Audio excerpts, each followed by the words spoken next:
So on today's menu, we have the model kit building full quality check and review from the brand new ARMA HOBBY 2024 new tooling of the Nakajima Ki-43 Hayabusa in 1/72 scale. We're about to go through all the metadata of the kit. Metadata is what I call like how many sprues are in there, how many parts, how many versions you can build, what's the price, and so on and so on. We will have a look at specific features or details or issues of this kit. And while we are doing this, we will also have a look at the painting of this model. I used ammo atom colors for this. And the chippings on the model, they are not applied. They are not painted on chippings. I really scratched away the paint by using some chipping fluid. So everything packed together in one episode.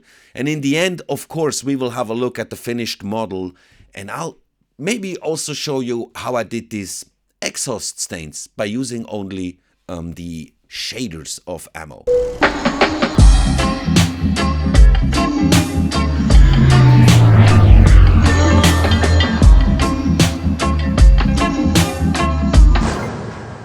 So the construction phase of this kit was quite easy.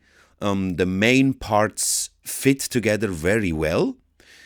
The kit is like, it doesn't have too many parts, but nevertheless, it is very nicely detailed. After the assembly, I black primed the entire model, sanded the surface with a sanding sponge 3000 grit, just very carefully to smooth the surface. As I mentioned in the intro, I didn't want to apply chippings, like paint over the main coat with metallic or aluminum or steel or something.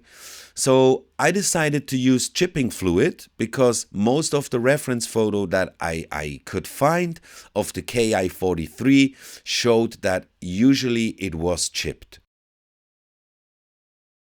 So let's have a look at the metadata of this kit. It has around 73 parts. The kit comes in 3 sprues. One is clear. It offers 3 different marking options. As I mentioned, it's in 1/72 scale and costs around 20 to 25 euros approximately. The manufacturer, ARMA HOBBY, is situated in Poland and was founded in 2013. The kit comes with 2 decal sheets. One is the main piece, and there is one small additional piece. So with the kit, you will get a 3D detail set self-print file, but during the pre-order phase, you could order the kit directly from ARMA HOBBY with the 3D detail set already printed. That's what I did. You can check it in this video. How good is the quality of these 3D printed detail sets? There I will also show a bit more of the kit itself. The kit also comes with a self-adhesive mask for the canopy and the wheels, and the instructions are very detailed and nicely colored. So the specific feature of this kit is the 3D printed detail set or the file to do some print at home. A specific detail is the very thin vertical stabilizer, which resulted in some flash at some points. At some parts, there is a little bit of flash, mainly on the vertical stabilizer parts.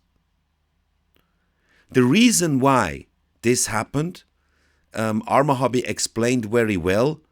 And here is another video I did about the ARMA HOBBY new range, where I also talk about the feedback that ARMA HOBBY is asking from us modelers about this very thin vertical stabilizer. So please have a look. Now there was one little issue that popped up while I was applying the decals. And it's concerning the instructions and those decals, those yellow decals with the IFF stripes. These are at the front wing roots. But I will get to this in the final summary. Now this aircraft was basically in a bare metal finish. Just on top a coat of dark green was applied.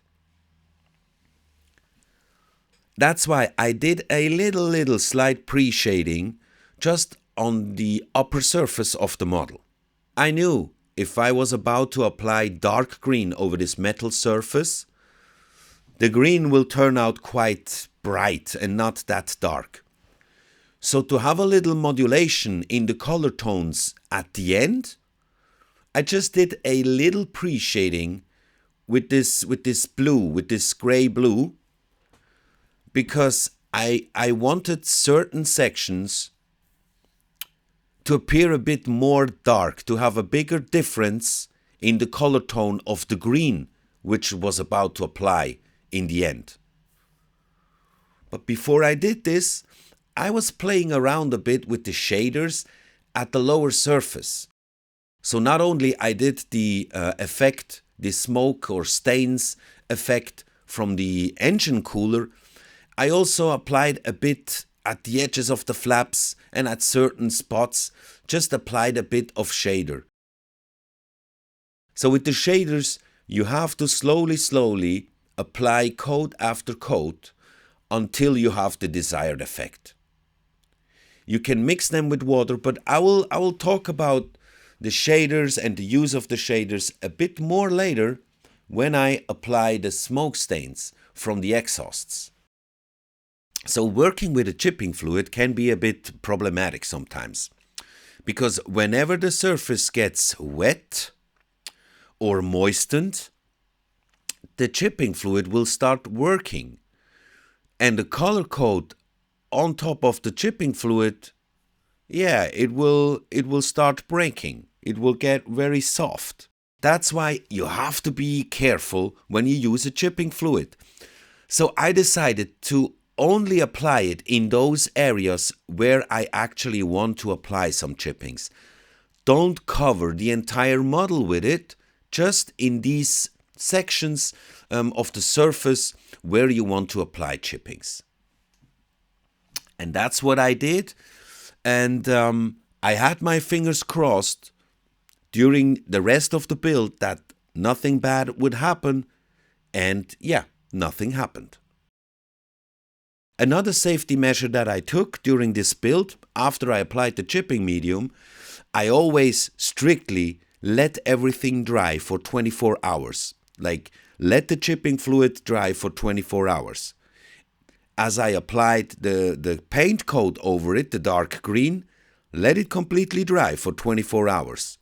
Later, when I applied the varnish over the dark green, again, let it completely dry for 24 hours. So every step, so whenever I applied anything over a section where there was chipping fluid underneath it, I just let it dry for 24 hours and didn't touch it at all, just to be on the safe side.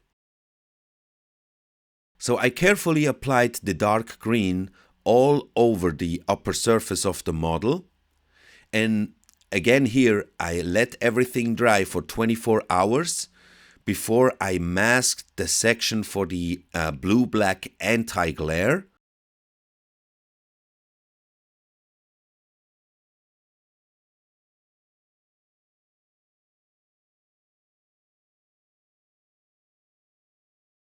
And by the way, guys, please do not forget to like the video, subscribe to the channel. We just have reached 5K and now we're heading for 10K. So please subscribe to the channel and ring the bell. Thanks a lot.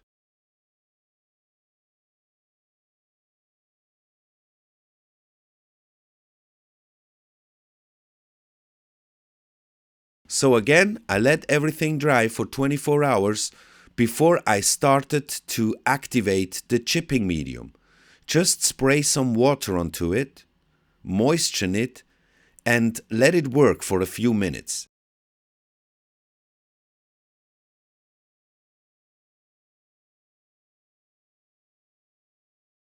You can nicely see here in this picture, where I applied the water and where the chipping fluid is actually working on the paint above. After like 10 minutes or a bit less time, I started using a stiff brush and scratched away the paint in those sections where I thought paint could be scratched away from the mechanics, from maintenance, from the pilots entering and exiting the aircraft. You have to be very careful. I think working with the chipping fluid, there are two challenges. And the main challenge is what I mentioned before. To make sure that the decal, when you apply decals and stuff, your top coat, your top paint coat will not get melted. And the second challenge is, once you start applying the chippings and scratching away the paint, make sure you don't overdo it. It's really easily overdone because it's fun and it's a magical process. You just move your stiff brush onto the surface and your dark green or whatever your top color is will magically just chip away.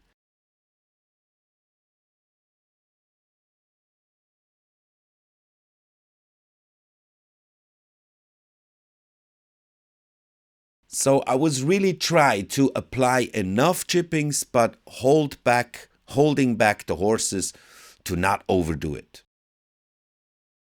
Then again I let everything dry for another full 24 hours before I carefully applied a gloss varnish.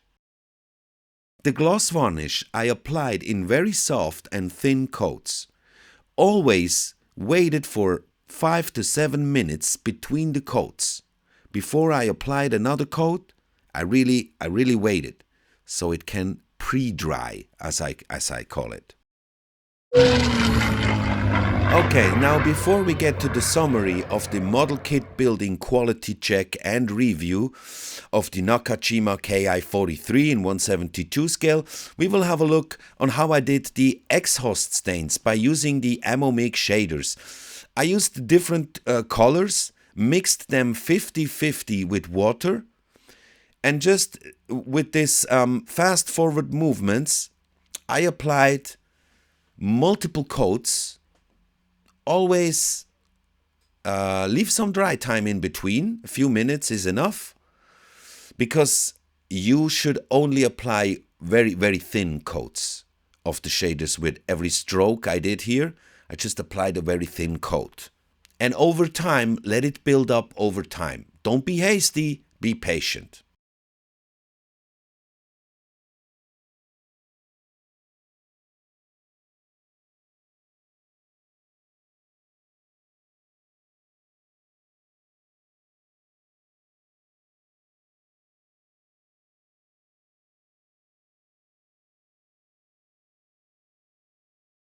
Okay, so now let's come to the summary. This kit is easy to build. It's highly detailed and well engineered. With the 3D printed detail set, it really adds some extra value to the finished build, but also the parts, the original parts from the kit, are quite good and very nicely detailed. Because of the high accuracy of the vertical stabilizer, which came out very thin in the original aircraft, there is a little bit of flash around the tail, which you have to clean, but it's not a big deal. There is one specific issue with those yellow decals at the wing root, these IFF stripes. They are difficult to apply on the round surface. They are slightly stiff. Let me show you this quickly. Now have a look at this image here of the instructions. You can see that there are several parts of these yellow IFF stripes which has to be applied. So this stripe here in front at the wing root, this one, it's not in one part. It's like several parts, several pieces. And when you only have this instruction here, it's quite difficult to manage it. Also, as I mentioned, the decals are a bit stiff, and if you have a bigger piece that you have to bend around the wing or something, it's more easy manageable. But when you have very small parts, it's difficult to bend them around. It takes more time, and I couldn't do it 100% properly. Now, ARMA Hobby also offers this here as a special help. Here it shows a bit better that some of the very small parts, how do they have to be applied. But to be completely honest with you, in the end, all those parts, this patchwork of small decals, didn't really cover the entire surface properly, and I had to correct it a bit by using yellow. By using this Japanese yellow here. This is the tone, where is it? I already put it away. Here. This is the one. This one here. It's a IJA chrome yellow. So I had to take out my brush and this IJA chrome yellow in the end to do some corrections. That's the only specific issue that I had. Everything else went down very nicely, went down very fine. So it's a highly recommendable kit. It's a highly enjoyable kit. Good job, ARMA Hobby. And now let's have a look at the finished model, shall we? So here it is, the finished Nakajima Ki-43 Hayabusa in 1/72 scale. I give this ARMA Hobby kit, I would say, 8 out of 10 points.